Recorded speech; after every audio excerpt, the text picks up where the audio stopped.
ჭიათურის მუნიციპალიტეტის საკრებულოში რიგარეშე სხდომა გაიმართა. დღის წესრიგი ორი საკითხით იყო წარმოდგენილი. პირველი საკითხი ჭიათურის მუნიციპალიტეტის 2014 წლის ბიუჯეტის განსაზღვრას შეეხებოდა, მეორე კი ჭიათურის მუნიციპალიტეტის 2014 წლის სახელმწიფო შესყიდვების გეგმის დამტკიცებას. 2014 წლის ბიუჯეტი 8.803.800 ლარით განისაზღვრა. საგადასახადო შემოსავლები 1.300.000 ლარი, გრანტი 6.703.800 ლარი, მათ შორის გათანაბრებითი ტრანსფერტი 6.471.800 ლარი, მიზნობრივი ტრანსფერტი 252.000 ლარი, სხვა შემოსავლები 800.000 ლარი.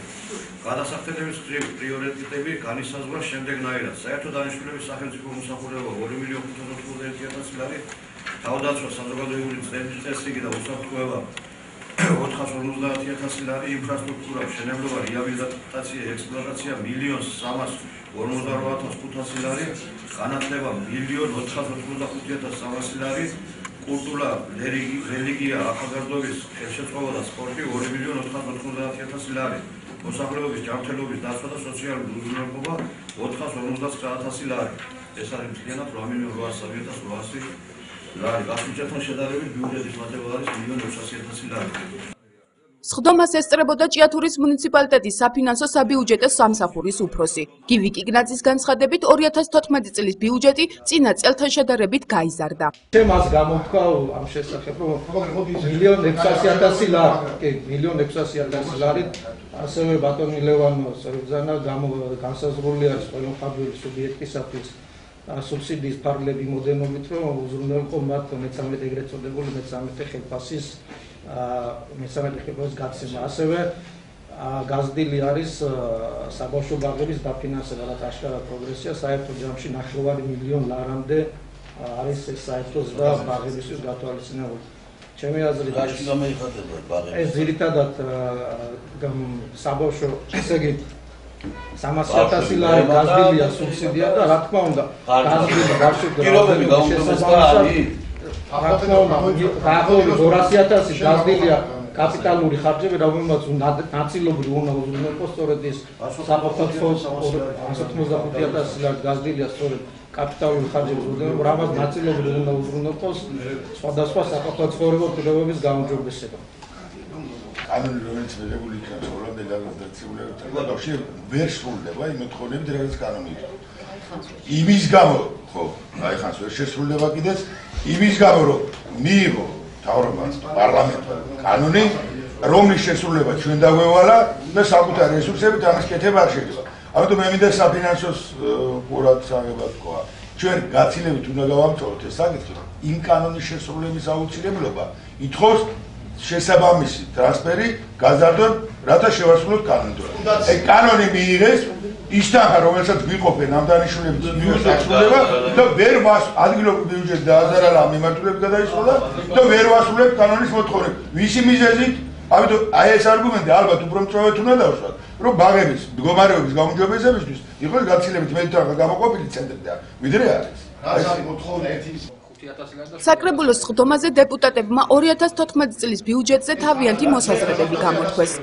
ყველა სამსახურები, რომელიც გააჩნია მუნიციპალიტეტის გამგეობას და მუნიციპალიტეტის საკრებულოს, ყველა ღებულობს ამ ბიუჯეტის დაგეგმაში მონაწილეობას, შესაბამისად წარმოადგენენ პროექტებს და შესაძლებლობის ფარგლებში პრიორიტეტების მიხედვით განისაზღვრება და რომელიც უფრო მნიშვნელოვანია, ესენი შედის ბიუჯეტში. წინა წელთან შედარებით ჩვენ 2013 წლის ბიუჯეტი ჰქონდა პირველ ეტაპზე 7.207.000 ლარი, 2014 წლის ბიუჯეტი განისაზღვრა პირველ ეტაპზე 8.803.800 ლარით. მათ შორის სხვაობა არის დაახლოებით 1.600.000 ლარი. საკრებულოს თავმჯდომარის იასონ ჭუმბურიძის განცხადებით 2014 წლის ბიუჯეტს მუნიციპალიტეტის განვითარების ფონდიდან თანხებიც დაემატება, რაც ინფრასტრუქტურული პროექტების განხორციელებას მოხმარდება. ჩვენ ხელისუფლება ცენტრალური გეხმარება მუნიციპალური განვითარების ფონდიდან ჩვენ თანხები გვეძლევა. შარშანაც რამდენიმე მიმართულებით გზა კეთდებოდა ეს არის ხვაშეთის მიმართულება, მანდელის მიმართულება, რომელიც წელს ვერ დამთავრდა, თუმცა დამატებითი სუბსიდია გამოიყო იმისათვის, რომ გაგრძელდეს ეს გზები, ამ გზების მშენებლობა და დამთავრდეს. ამაზე არ შეჩერებულა ცენტრალური ხელისუფლება და მუნიციპალური განვითარების ფონდი. ჩვენ მოგვეცა საშუალება თვითონ ქალაქ ჭიათურაში განვახორციელოთ იმ გზების რეაბილიტაცია, რომელიც ფაქტობრივად 80% ჭიათურაში შიგა გზები მოწესრიგებულია. რუსთაველის ქუჩა ჩაისვა ამ პროექტში, აგრეთვე კეთდება წმინდა გიორგის ქუჩა, აგრეთვე კეთდება შემოვლითი გზა 9 აპრილი ნაგუთის მიმართულებით, 9 აპრილის ქუჩას გულისხმობ. აგრეთვე დაიწყება მეორე ეტაპზე ზოდის გზის ზოდი ვაკევისის მიმართულებით 800.000 ლარი აქ არის გათვალისწინებული, თუმცა პროექტი უფრო ძვირად ღირებულია 2 მილიონს აჭარბებს, მაგრამ პირველ ეტაპზე ესეც საკმარისია, რომ ჩვენ დავიწყოთ, შემდეგ რამდენიმე ეტაპად განხორციელდება ამ გზის მშენებლობა. აგრეთვე გაკეთდება ბეგიაურის მიმართულებით გზა, გაკეთდება აუცილებლად 100.000 ლარი მუნიციპალური განვითარების ფონდმა მოგცა შიგა გზების ეზოების მოსაწესრიგებლად, ასფალტის საფარის დასაგებად. სხდომაზე წარმოდგენილ საკითხებს დეპუტატებმა მხარი დაუჭირეს. ამით 2013 წლის მე-20 სხდომა დასრულდა. შემდეგი სესია 2014 წლის 10 იანვარსაა ჩანიშნული.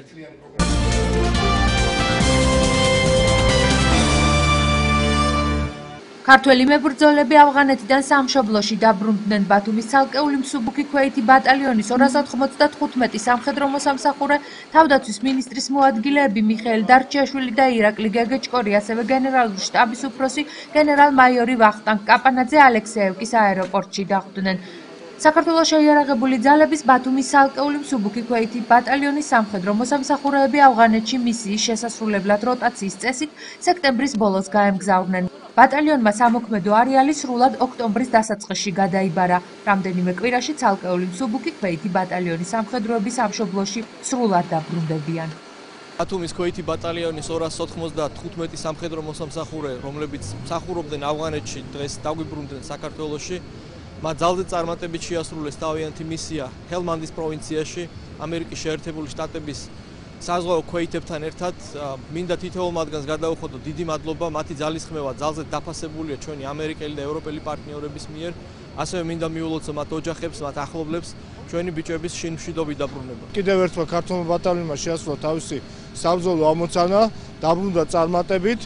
ადგილზე ემზადება 2 შემდგომი ბატალიონი, რომელიც როტაციისთვის მათ ჩაანაცვლებს, ასე რომ თავარია რომ ჩამოვიდნენ დანაკარის გარეშე წარმატებულად ამოცანის წარმატებით შესრულების შემდეგ.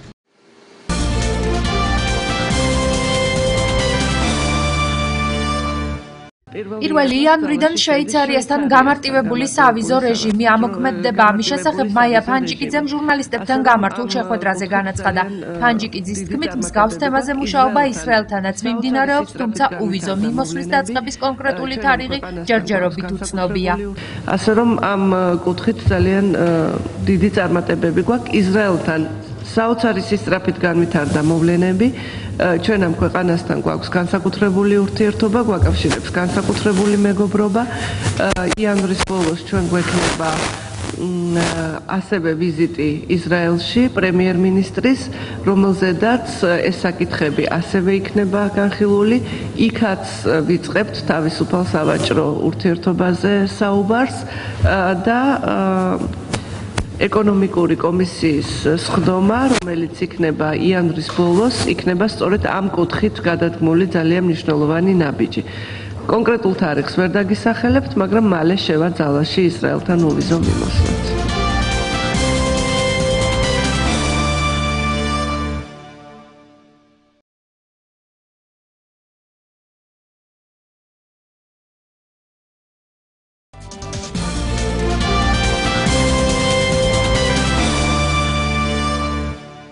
ყოველ ახალ წელს ახალი მოაქვს. ამ სახელწოდებით დღეს ჭიათურის კულტურის ცენტრში საახალწლო საშობაო ღონისძიება გაიმართა.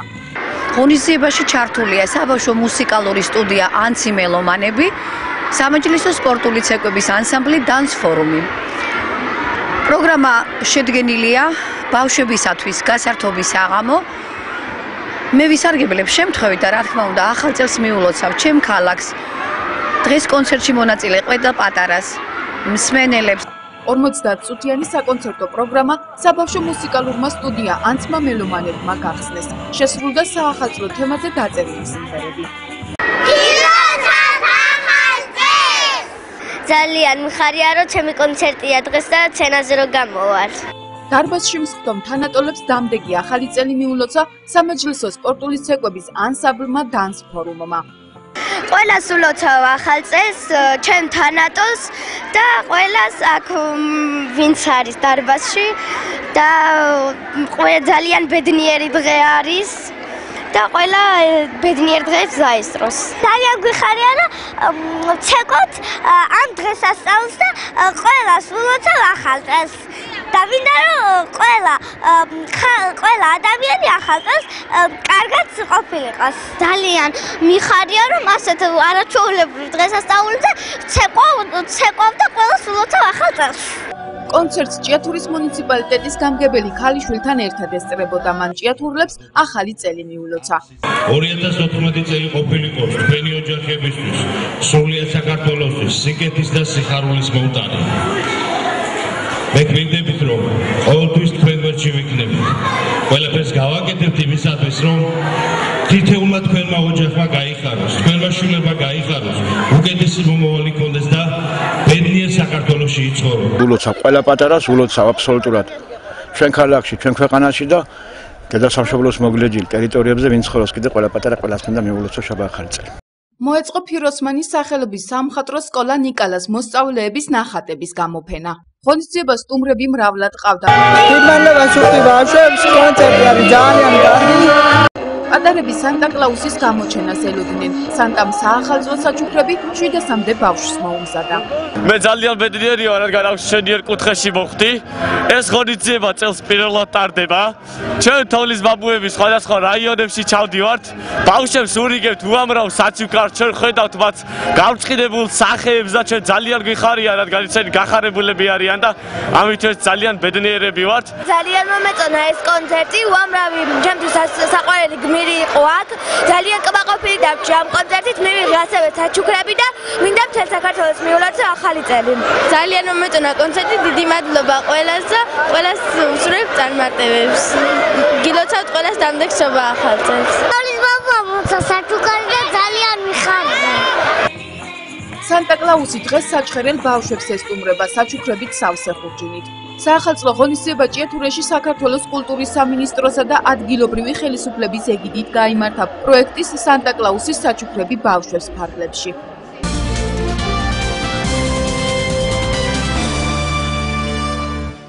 ჭიათურის მუნიციპალიტეტის გამგეობისა და გამგეობის სპორტისა და ახალგაზრდობასთან მუშაობის განყოფილების ორგანიზებით ახალი ინტელექტუალური პროექტი ხორციელდება.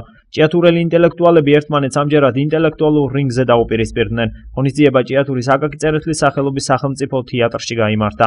მინდა ვთქვა, რომ ეს პროექტი ძალიან კარგი პროექტია, რადგან პირველ რიგში უზრუნველყოფს ჭიათურის ახალგაზრდების ერთმანეთთან დაახლოებას და დამეგობრებას.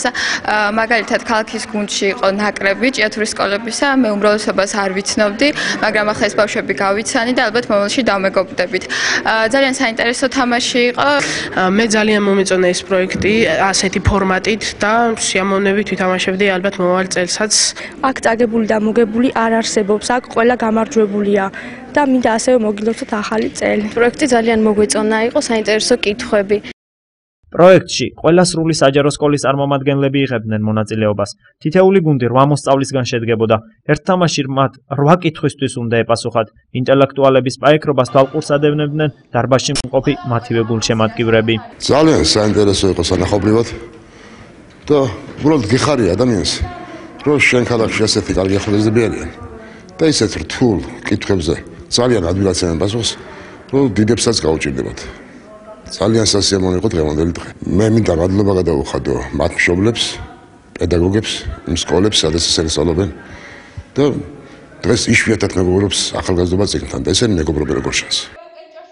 ინტელექტუალური რინგის წამყვანი ინგა ჯაჯანიძეა, რომელიც ამავდროულად პროექტის დირექტორია. ამ ტიპის ღონისძიებების გამართვაში მას მრავალწლიანი გამოცდილება აქვს. დადგე ჭიათურის აკაკი-წერეთლის სახელობის სახელმწიფო თეატრის სცენაზე ეს არის ძალიან დიდი პასუხისმგებლობა. მე ვგრძნობდი ამ პასუხისმგებლობას და შესაბამისად ვღელავდი, ნერვიულობდი. მით უმეტეს, როდესაც ბავშვებთან, მოზარდებთან გვაქვს საქმე, მე მინდა აბსოლუტურად ყველა მონაწილეს გადაუხადო მადლობა იმისთვის, რომ მიიღო ჩვენ პროექტში მონაწილეობა, ჩაერთო ინტელექტუალურ რინგში და ვთვლი, რომ ზოგადად არც ერთ ინტელექტუალურ თამაში დამარცხებული არ არსებობს, რადგან გამარჯვებულია ყველა ის ბავშვი, რომელიც მეგობრობს წიგნებთან. ახალი ინტელექტუალური პროექტის ორგანიზატორი ჭიათურის მუნიციპალიტეტის გამგეობა და გამგეობის სპორტისა და ახალგაზრდობასთან მუშაობის განყოფილება. ღონისძიებას ორგანიზატორები თავადაც ესწრებოდნენ. შესანიშნავი პროექტი, შესანიშნავი ღონისძიება, ეს იყო ქალაქის და ქვეყნის მომავლის ინტელექტუალური დონის შეჯიბრი. თქვათ ასე, სადაც დამარცხებული და გამარჯვებული არ არსებობს, ულოცავ ყველა მონაწილეს აბსოლუტურად. ამის გარდა ძალიან დიდი მადლობა მინდა ტელეკომპანია იმერვიზიას გადაუხადო იმისათვის, რომ მთელი ქალაქი და მუნიციპალიტეტი გაიგებს ამ შესანიშნავი ღონისძიებების შესახებ, როგორც ვიცი, საახალწლოდ. ხარდამჭერა იყო, რა თქმა უნდა, ძალიან დიდი გამგეობის და გვერდში დაგვიდნენ, რა თქმა უნდა, ახალგაზრდული განყოფილებაც. ეს პროექტი კეთებოდა ჩვენი ორგანიზატორობით. დიდი მადლობა მინდა გადაუხადო ყველა მონაწილე ბავშვს, რადგან დაინტერესდნენ და მონაწილეობა მიიღეს მართლაც შესანიშნავ პროექტში. იმედს გამოვთქვამ, რომ ეს პროექტი მომავალისთვის უფრო მასშტაბურ და მრავალფეროვან სახეს შეიძენს. ინტელექტუალური რინგი იმერვიზიის ეთერში საახალწლოდ გავა. სწორედ მაშინ შეიტყოს მაყურებელი თუ ვინ გახდა ახალი პროექტის პირველი გამარჯვებული, ხოლო პირველი ფინალისტის ვინაობა შაბათ საღამოს 7 საათზე გახდება ცნობილი.